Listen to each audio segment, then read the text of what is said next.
well done. Puede haber Vakulko entra.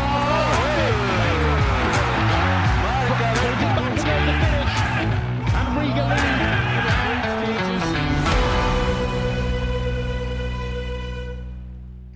Welcome to Latvian Football Podcast, where today we'll talk about the call for the national team for the upcoming games of European qualifiers.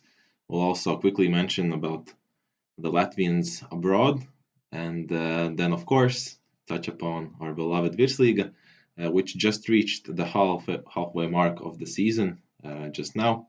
So, yeah, we'll reflect on the first half of the season and talk about the table, the teams, what's what, how's it going, and just see what Latvian football is up to now.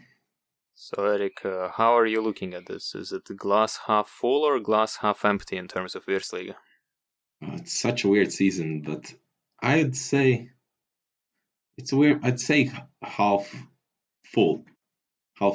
But then there's also going to be the European competitions, which is going to take away from Virsliga.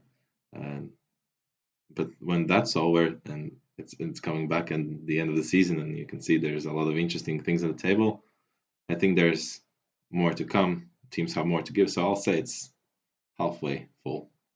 I'm excited for the European games, and just now the latest news is that because of the Cup final in Turkey, RFS are going to be seeded in the second qualifying round of the Conference League, should they make it that far, and we all know that, I mean, they really, really should.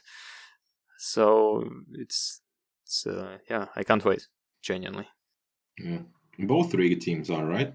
Riga FC has a higher coefficient, but RFS, they were either going to be seeded or unseeded, depending on the game between, was it Fenerbahce and Başakşehir, and was Fenerbahce won? I'm not sure, yes, but yes, the right team won, basically. Yeah. So looking forward to that. Because I think Riga FC, their coefficient is like 10.2 and RFS is 6.5 or something like that. Good chances for both teams, yeah. Also very excited. Should be a good one, but then again, but we'll talk about that later, I guess. So should we start with the Latvians abroad? Quickly mention how they've been doing, or are they not really been doing? Not all Latvians. I guess the two kind of more in the spotlight ones, since Gutkovski's, it's all clear what's going on there with Poland, and there are some rumors about interest in him, but it's just they're just chilling in their well-deserved place. That's good. But Robert Uldritis of Caambur in the Netherlands, and Raimons Krolis in Spezia Calcio in Italy. Yeah, they've been relegated, unfortunately. But both of them, for Uldrich it was just a tough season. Like, he got less game time compared to the previous season. He was even at the beginning he was the captain, but then really fell off, and just an awful season for him. Managed just one goal in the last game, I think, which didn't really mean anything anymore. So that's unfortunate. But for Krolis and Spezia, it's just he didn't really play, so can't be too mad. I guess that could be for the best if he managed to get more game time in Serie B. But sad, because we had two players in the top leagues of Europe, and not anymore.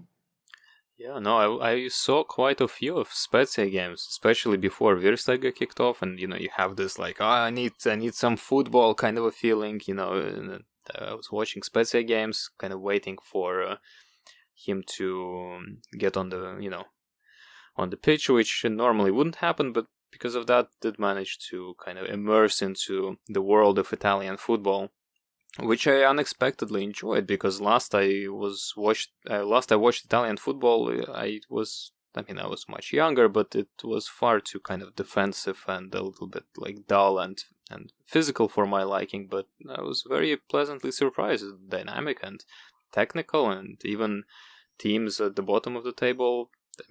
It didn't seem like there's all that much to separate them from teams in the top bit. And Spezia didn't seem like they're a bad team. But at the same time, like, they had a couple of those games that they really should have won, and they didn't. And Edmunds Novickis, I think he said nicely at one point that it doesn't seem like Spezia are too eager to stay in Serie A. And, well, they hovered above the relegation zone all this time and just lost in playoff to Verona Hellas, right? Which is, by the way, also weird because, well, they finished in 16th, which is the safe zone on same points as Verona, but for some reason they don't look at the goal difference or the games they played against each other. They just decide, no, you're getting a playoff, which is weird because they should have stayed up. I think it's the only league that does this, so kind of unfortunate as well. But yeah, what I've seen is that a lot of fingers are pointed at the coach of Spezia. Not sure how much he's to blame.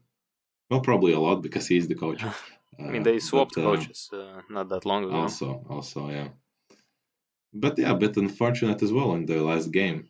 Their main striker not scoring the penalty. And yeah, but well, we'll see what happens with him next. Does he stay? Is he loaned out? But we no longer have a player in Eredivisie or Serie A at this point. Maybe we get a player in Turkey. I saw some interest in Tobers, who also, by the way, got relegated with his team in Poland. Lechia Gdańsk, a big team. I think relegated for the first time in forever. A lot of rumors that he's definitely going somewhere, and yeah, apparently there's interest from the Turkish Premier League.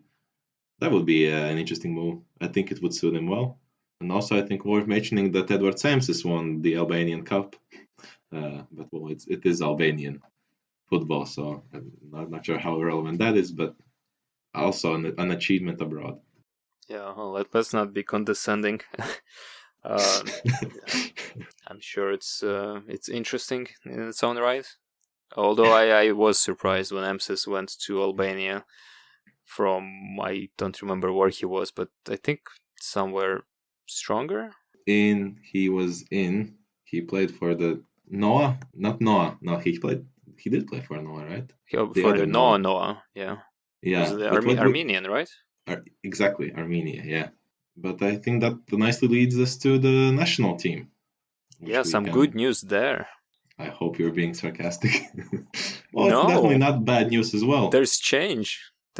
Something's moving. Kind of, but it's not the change I want to see.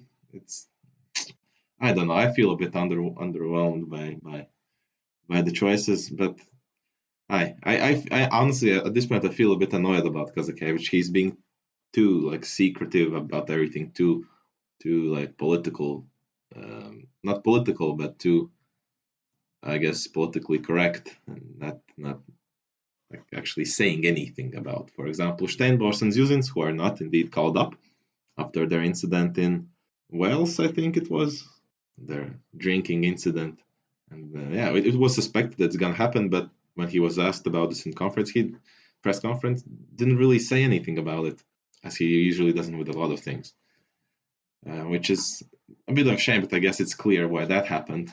But other than that, well, some very obvious choices. Well, the usual lineup, his favorites. I think that's kind of obvious that there's a lot of people who he just knows he likes and he can, I think, emotionally work with. I think that's a major reason for not calling up many other players. What are the good changes that you see in this? Regja is called up. He's having a brilliant season with Riga FC, second top goal scorer in the league. Never been called up before to the main team. He's called up now. Love it. Great. Very happy with Zelenkovs. We talked about him. I think not on the last episode, but the one before that. Guy really opened up. Went from, in the words of Victor Smoros, the coach of RFS, went from from being meta surplus a year ago to being called up to the national team now and doing some really good stuff for RFS. I think he has 5 goals now. Love this. Dubra is not called up. Nothing against Dubra, but I wasn't really fond of this idea that he's calling up people who are not really playing. Dashkevich, super fun. I don't remember if this is his first call-up or not, but so he's 2002.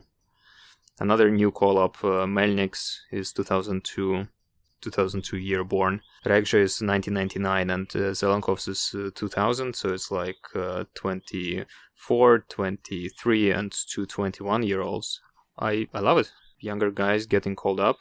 Probably not gonna play. Oh yeah, pretty certainly not gonna play. But I mean, they get to train. They get into the camp and show the coach what they're about, and maybe some smaller games. They'll. I'm just excited to see some new blood. Really, I guess that's that for me. Why are you not excited? It's not that I'm not excited, but you also missed out on Janis Beks. Also, year 2002. I didn't miss out on him. I just don't think that he's third goalkeeper after Ozols and Purinc. I'm just like I can dream, but I'm not delusional, you know. Well, I'll comment on the things you said. Well, Dubra, I think it makes sense. I think it was obvious he's not going to be called up because he wasn't called up the last time as well. Regja, I am happy for, well deserved. Same with I think Dashkevich. It makes sense because you can see he is a player of a higher class. And even though I think it's a bit weird that Zelenko suddenly started doing something in Virsliga, I think it is deserved based on this season. But Dennis Melniks for me is very random. Just doesn't make any sense. He's barely played this season. Just recently been getting into the squad. And I just remember one game, I think it was against Tukums, he made such a bad pass. Just over everyone in the in the throw-in. And just a random thought. But yeah, it feels weird because there should be better players to call up, especially in the midfield, which is our biggest problem.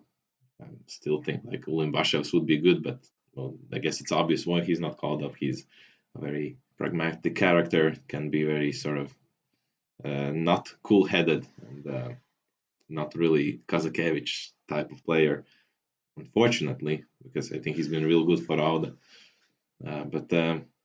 So that's random. And Janis Beks, I get it. Yeah, he's young and it's one for the future, but he's not gonna play. And there is Yevgenis Nergals, who is how old is he? Nergals, he's north of 30s for sure. Like 30, 34, something like that, right? So I guess it's not that old for a goalkeeper.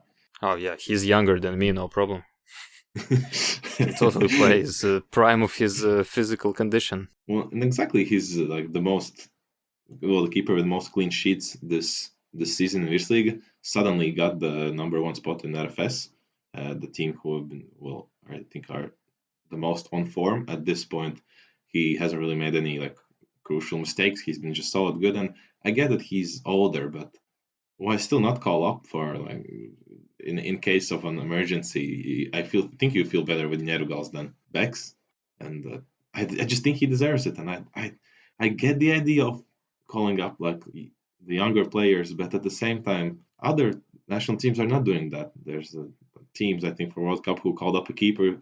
It was his first call up, but he was like 35, 36 or something. So that's, I don't know, but that's up to Kazakevich. That's just, it feels a bit annoying.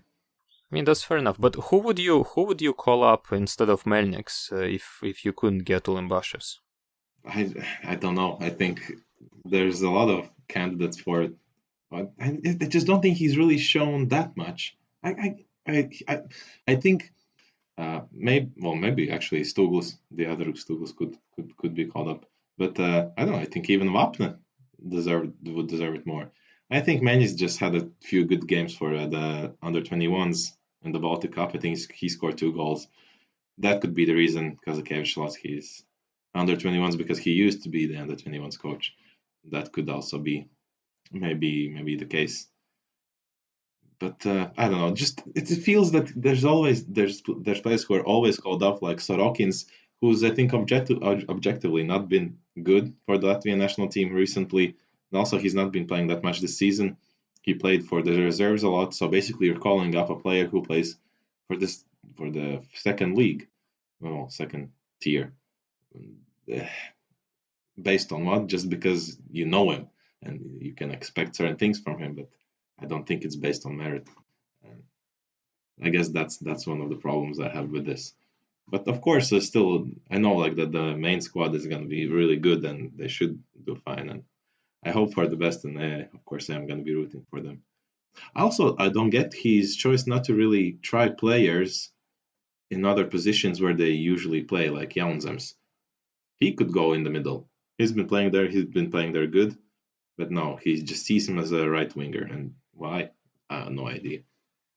So that's another annoyance I have with the national team because it's a bit of a tough love.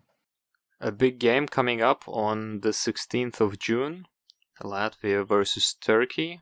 The stadium, Skonto Stadium, with a brand new, sparkling, just laid hybrid pitch, has been sold out for a while now. I mean, it got sold out as if it was a 50 Cent concert, which is what did it get sold? I think it got sold out in like 6 minutes, right? I read somewhere.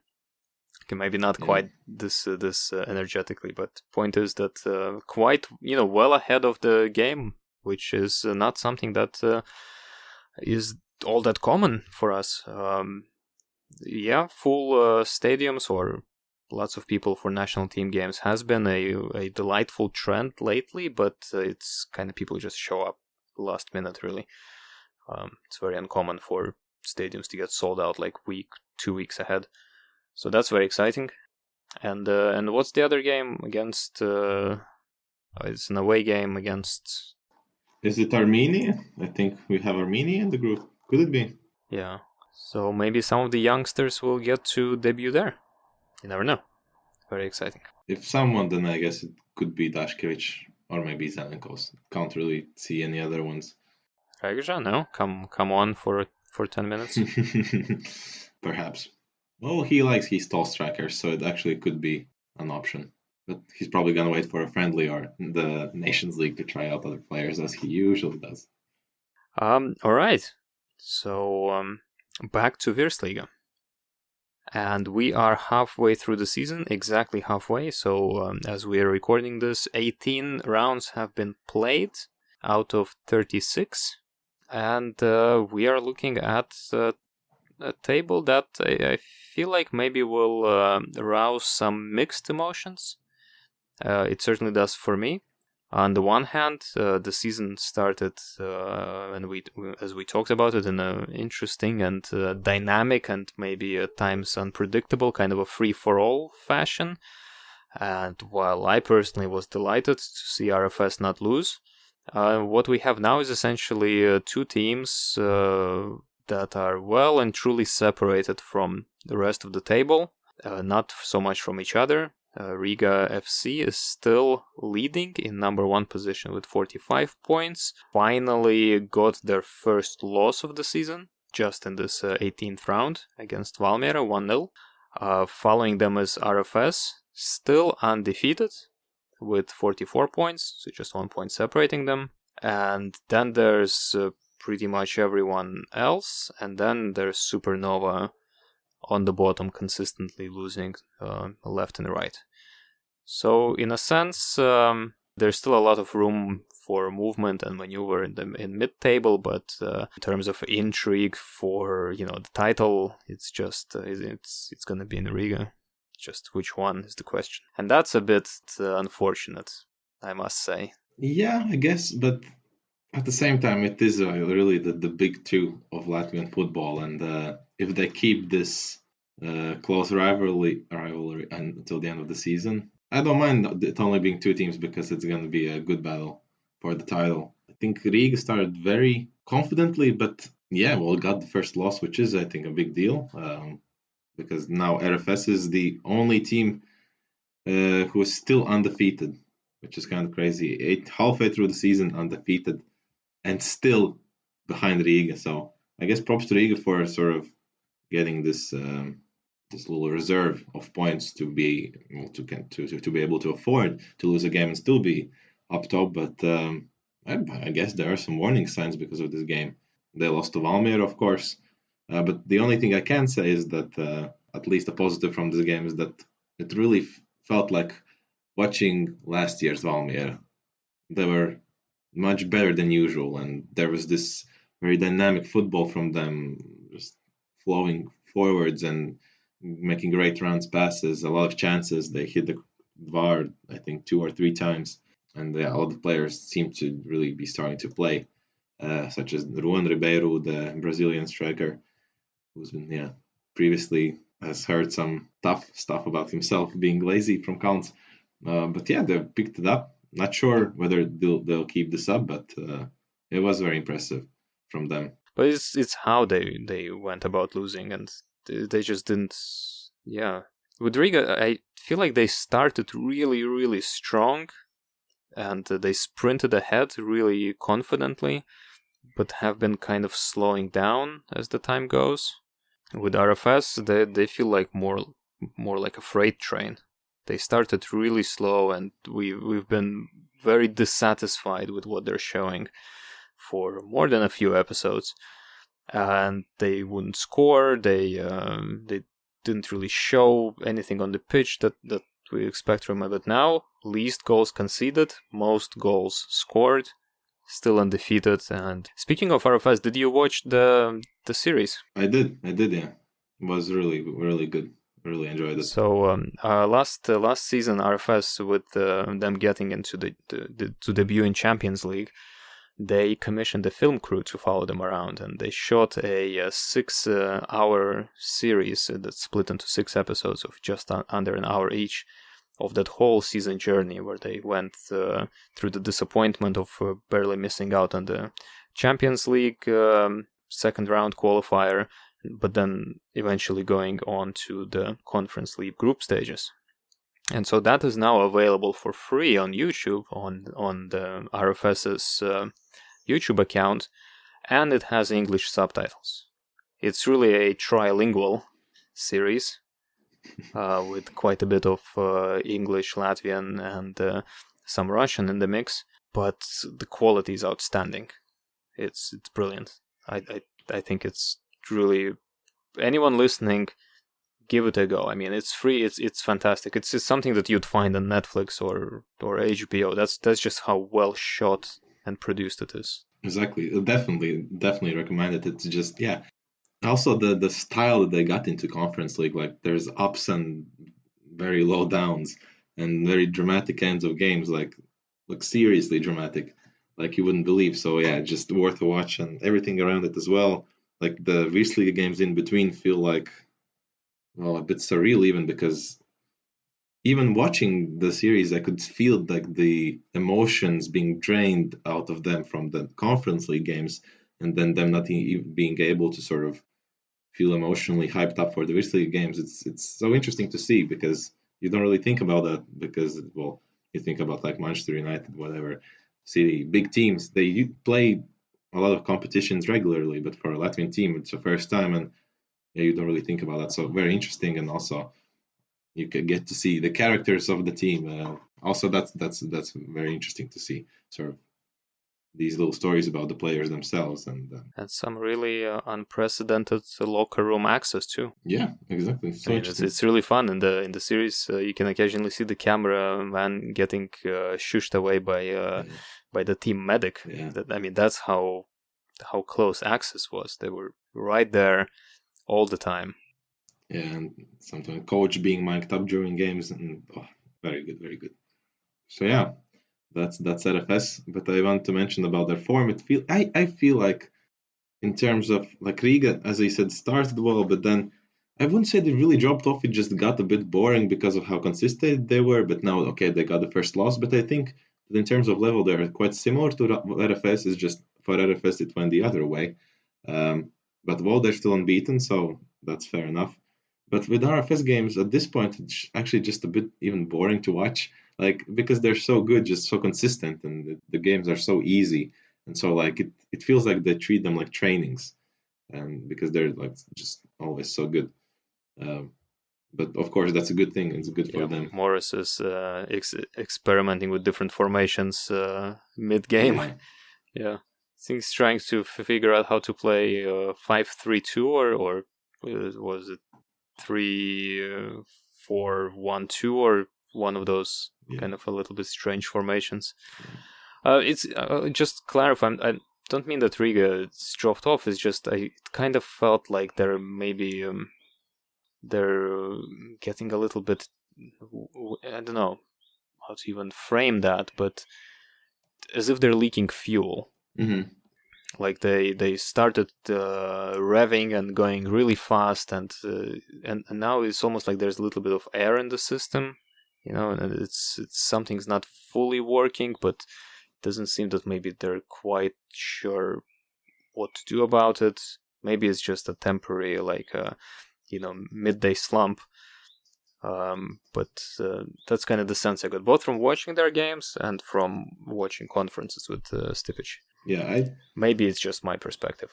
I see what you mean, and I totally agree. That was a good analogy. Yeah, but also seems a bit interesting with can't really see what exactly Stipic is doing, because sometimes he's so different in his press conferences as well. Sometimes he's more hyped up. Sometimes he's just very slow and calculated, and then also what he said about RFS being the big boys and then not being big boys, which surprisingly turned out to be kind of true, I guess, as well. But I think maybe he watched the series before we did. good. Maybe that was that. Good point. Yeah, but what's going to be interesting to see how they cope with the Euro competitions as well. That could be a key moment for both, because I think they want to sort of go for it and try and get into the group stages, both teams, which will leave them more vulnerable in Virsliga. And I don't believe RFS will manage the whole season without a loss. Well, who knows? Their defense is very good. I mean, that's the top two, and they're going to be top two in the end of the season as well. That's, I think, for sure. No way Malmö catches up. Well, not only Malmö, anyone. But yeah. Do we want to talk about the whole thing with Stipic and Vakulko? What is the whole thing? I just saw that his contract has expired. Well, I'm not aware of the thing. So all right, so you're gonna learn live. You mean the whole thing about the fact that he's just not playing and been sent to reserves, or something very recent has happened? No. So Ukrainian media published an article that Vakulko, who is a Ukrainian player for Riga and has been a fairly consistent first team player pre-Stipic, was being held in the reserves because Stipic wouldn't allow him to come out on the field with the Ukrainian flag. I saw something like that. Yeah. And Arkady Zbiryuk, one of the main sports journalists and game commentators, asked Stipic about this during the post-game presser, and Stipic just evaded the answer. He didn't say, no, this is nonsense. He said, I don't have any conflicts with Vakulko. He's just not the right profile for kind of what I'm looking for. So that didn't help anything. Because if you can't say no, then you know that it's not a no. And now Vakulko's contract ran its course, and he didn't say anything else. He just said that, he's sad, but this was a place where many good things happened to him, but he's leaving on good terms. But yeah, that's the thing with Stipic. Yeah, just not good. Not good is all I can say. Definitely doesn't look good. But innocent until proven guilty, right? So let's move on to the rest of the table. Yeah, of course. Then there's Valmiera.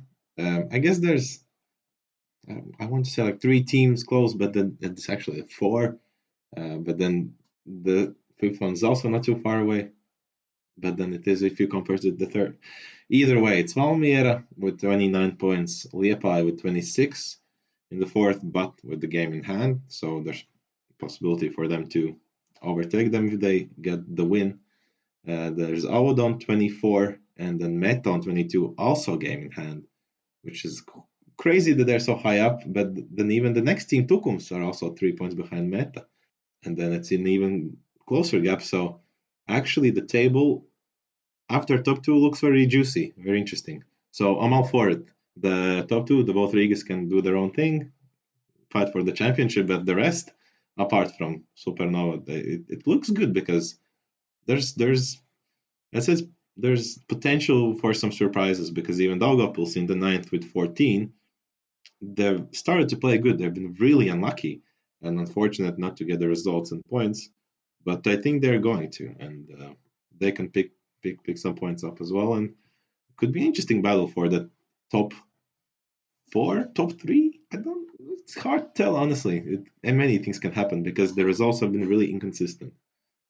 Speaking of Valmier, who are third and just beat Riga, the game beforehand they lost against Jelgava, quite surprisingly. And, very good game for Jelgava. Just it's in that game, Jelgava was basically what Valmier was against Riga last game, and you think that Jelgava, new coach, doing good now, but then yeah, it's just weird because the results are so random. There's no consistency outside of top 2 really.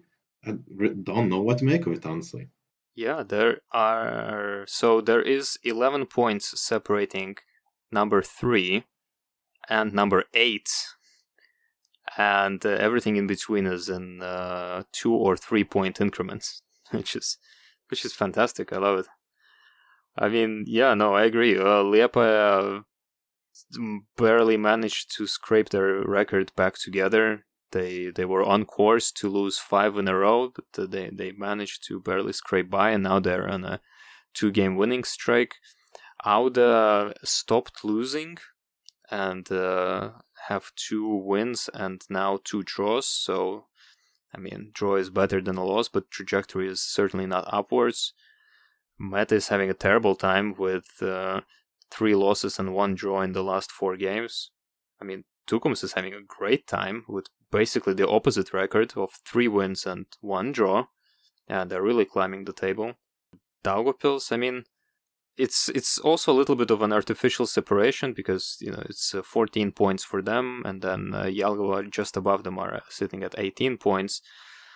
But I mean, if we also put Daugavpils into the group, then it's just there's movement in the middle of the table and the bottom of the table, and there's lots of opportunities for teams to go either way. Daugavpils, despite playing well, are not in the best shape since we last spoke about them. They had 2 losses and 1 draw. Those weren't like bad losses, I think, not all of them. They just got a bit unlucky. And I mean, of course, at the very bottom with 7 points, we have Supernova, who are losing everything they can until they just pull off some kind of a surprise win, like against Valmiera earlier in the season. They sacked the Grinch coach that they had. Yes, Kolinko, gone. Yeah, good riddance, and if you ask me. They don't have a new coach yet, and the caretaker coach, I mean, he's certainly more positive, but I mean, you know, it's still the old regime. And what about the other new coach, the Jelgava, the Striklic, or something like that? What do you think of him? Hard to say. Fortunately, I haven't managed to listen to any of his press conferences, but well, the results, I don't know, I'd say are bad, but then they won against Valmier in a good fashion, and I'm not sure. I guess he's learning the players and slowly sort of building up his style of play, but not really sure what is it yet. It doesn't seem that Jelgava have changed that much since sacking of Parkons and the arrival of the new coach. It seems they're still playing a similar fashion. It's probably the question of motivation for the players because it was their main coach for many years, a new one coming in. I don't know. Maybe what's the sort of basically what's his system in the team like? How does he communicate to players? Training's everything because I think you have to be delicate about a team with such young players. So yeah, not sure about that, but should definitely listen to his press conference and see what he's on about and if he's an interesting coach or a boring coach. I try to watch some of his press conferences. Yeah.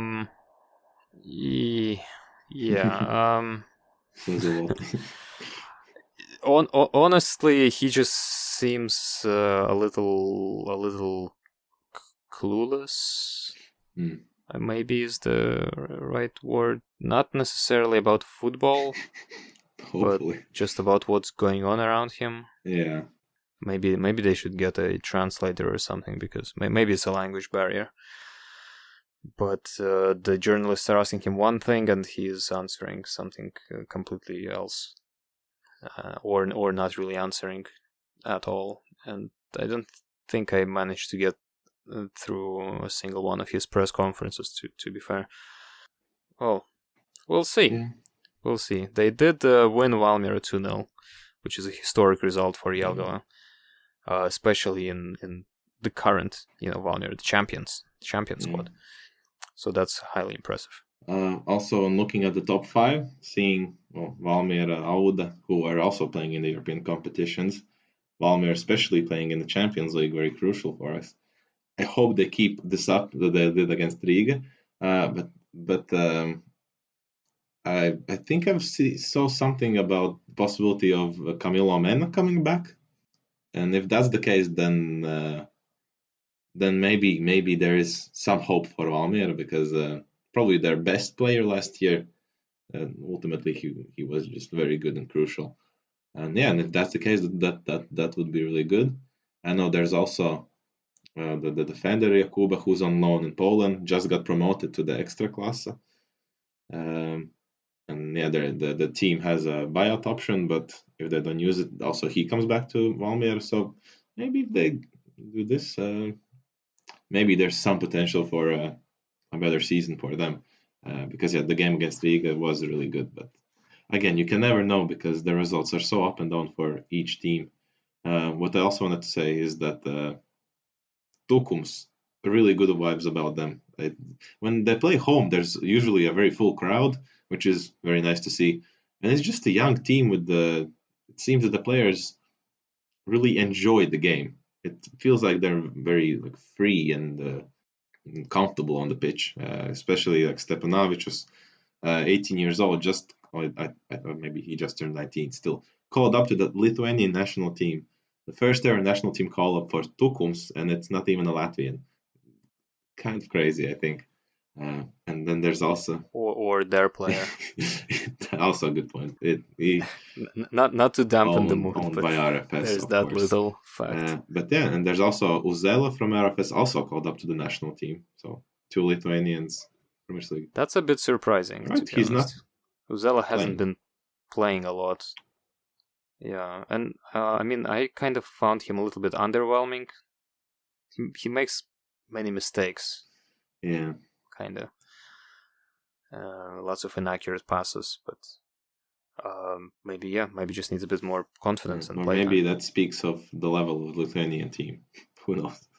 And How are they? They're lower than Latvian national team quite a bit, right? And also Estonians. That's a little strange because there have been Lithuanian players. I think their current coach won Champions League was with a legendary Porto, right? Yeah. And there's a whole bunch of Lithuanians and Estonians in very high European leagues. I think there's a whole bunch of Estonians that I now know of because of the Estonian football podcast, who play in even the Premier League. Like there's a keeper in Arsenal, yeah. But their national team is somehow worse than ours, which brings me great joy and pleasure, obviously. But it's just a little bit puzzling. It's just because Virsliga is just that good. Simple as that.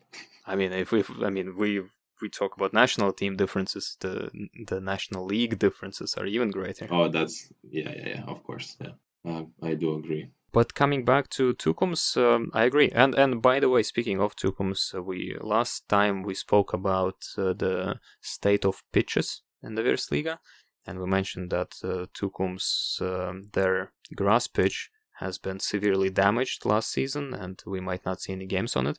Well, at the end of their last game, the announcer did say that the next game will likely be held at the city stadium, which is the grass pitch. So Tukums are likely well, almost certainly, if not next game, then the one after that, should be coming back to their cute, little, adorable, wonderful grass stadium with a beautiful arch and playing on natural pitch again. That's very nice to hear. I just thought that if they couldn't use it, they should have played in Sloka. Not too far from Tukums, and it's not really used by any Virsliga team. Well, RFS is going to play Conference League qualifiers in Sloka. Oh, yeah, that's Sloka is a wonderful stadium that Jurmalas Spartaks used to play, but they have since imploded since last season, 2 times Latvian champions. So the stadium, which is a beautiful stadium, is just standing vacant. Well, stuff's happening there, but in terms of top flight football, it's just cricket until RFS comes. And that's wonderful because that's closer to where I live, and although I guess it's sort of equidistant between LNK Sporta Park and... So should we look at the top goal scorers? Yeah. Okay, in terms of the top goal scorers of this Virsliga season, quite comfortably at the top of the table is Andrej Ilic from RFS, who has scored 12 goals already. Great achievement. I think there's pretty much no surprise of him being up there. He's been one of the main goal scorers of Virsliga for a couple of years now. And then, the player who we already mentioned, speaking of the Latvian national team, Marko Regža in second place with 9 goals. Starting to fall a bit behind Ilic. He really has to pick his goals up because I'd love to see a Latvian being the top goal scorer as it was last season with Krolis. Then Dodo has started to score again as well. Liepaja striker, captain, I think as well. Been in Liepaja for many years now as well. A very reliable player for them. And then there's 2 other players on 7 goals, which this I found surprising. Raivis Tirš and Faustas Stepanavičs, both on 7 from Tukums, both. So if you look at the teams who are most represented in top 5, it's Tukums. It's a bit surprising. I love it. Yeah, right. 23 goals scored versus 38 goals conceded for Tukums, and have this many people in the top score table. 14 out of 27 scored by two players. Oh, nice. That's nice. It's more than half of all Tukums goals. Yeah. Yeah. Then there's Douglas Aurelio, Yevgenis Minins, Danilo Patičuks on 6. Couple of interesting players here. Minins and Patičuks. Minins seems like the only player in Supernova at this point. He's the only one who can actually score and do something worthwhile. And I'd love to see him in a better team.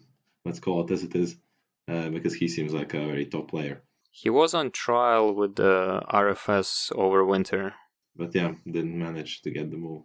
And then there's a lot of on 5 and 4. Not gonna mention them, but Ilic, Regža, maybe Dodo, maybe Faustas Tirš might be running for the golden boot of the season. But who knows what happens if Ilic stays. Well, in case there's a shorter European competition for RFS, which I hope it will not be. Who knows? Maybe he goes. But not predictable. But I think that top goal scorers make sense apart from two Tukums players. That's a bit surprising. Yeah. Do you remember how many goals Ilic ended up with last season? Last season, I think it was. So Krolis had 24. Ilic had 16. Yeah, basically Ilic is on a trend to score the same amount of goals as Krolis last season if he keeps this up. Yeah, interesting. But I think he beats it if he stays. He probably gets 20, 26, 27. He's capable of that, and a good player to remember watch. we were complaining quite a lot at the beginning of the season that he's just unable to score one-on-one and just where he should be scoring. Yeah, I think he gets much more. I think he's provided more now. I think the whole team started to play better, and that reflects in the striker as well. Better passes, better chances, and there he is at the top. So, we talked about what we think will be with the top of table in 18 more rounds. Middle is kind of a free-for-all. What do you think will be with the bottom of table now? That is a tough one, because I really don't want to say Jelgava, but they are probably gonna be there. But I hope not. But it's a tough, because Tukums are starting to play good. But then what happens if some of the loanies are taken back? Meta will they fall off? Probably not. Maybe Auda is at the bottom. Who knows? But yeah, Supernova in the last, and I will say Jelgava 9th, and I'll have Tukums in 8th. I think Daugavpils will overtake them eventually. So that's my prediction, but it could go either way. I wouldn't be too surprised if Auda ends up in like the 7th place, for example. Anything could happen at this point. I mean, they are only 5 points away from it at the moment, with 6 wins, 6 draws, and 6 losses. Yeah. A bit of a satanic record there. Yeah. and minus 6 goals scored to conceded difference. Yeah. They've only scored 2 more than Supernova. That's just not good. Yeah. So next round starts on June 25th after the national team break, where we'll have Liepaja host Meta. So this is going to be the 3rd lap starting. So, games are familiar. RFS playing Valmiera at home, Supernova playing Auda at home, Jelgava hosting Riga, and Daugavpils hosting Tukums. And then we take it from there. An exciting one is that the Latvian El Clasico, the big Riga derby, because the games are reshuffled, so it's not the same order every time, is gonna be on already June the 30th in Skonto. So if you want to travel for some, for the best of Latvian football and potentially another goalless draw, that's the game to go to. June 30th, 8 o'clock local time, Skonto Stadium in Riga. Yeah, and also should be quite a crowd there as well, as it usually is for this game. And now that they're so close in the table, and I hope there's a good after feeling after the national team games in Skonto, and people will be wanting to go to football. And Skonto is just the best place for it, and should be a very good one. And quickly also mention our goal of the rounds. This time, again, have to cover 3 rounds, a lot of goals. RFS and Riga combined, I think, scored a lot of goals these 3 rounds. But all of them are sort of very just good, all right goals, but nothing spectacular. But the player who definitely takes it is Viktor Diagne of Valmiera with his very impressive goal against Riga. I don't really know how the ball, how did it get the trajectory, because it sort of went higher and then dipped and very, very top corner. It wasn't like a very powerful shot, but just such a curve on it. And usually you don't really manage to get these past Purinch, but this was just super insane. So Viktor Diagne takes the goal of the round. The rounds. Yeah, congratulations. 16 He centimeters. really bent it like Beckham. Exactly. The best way possible.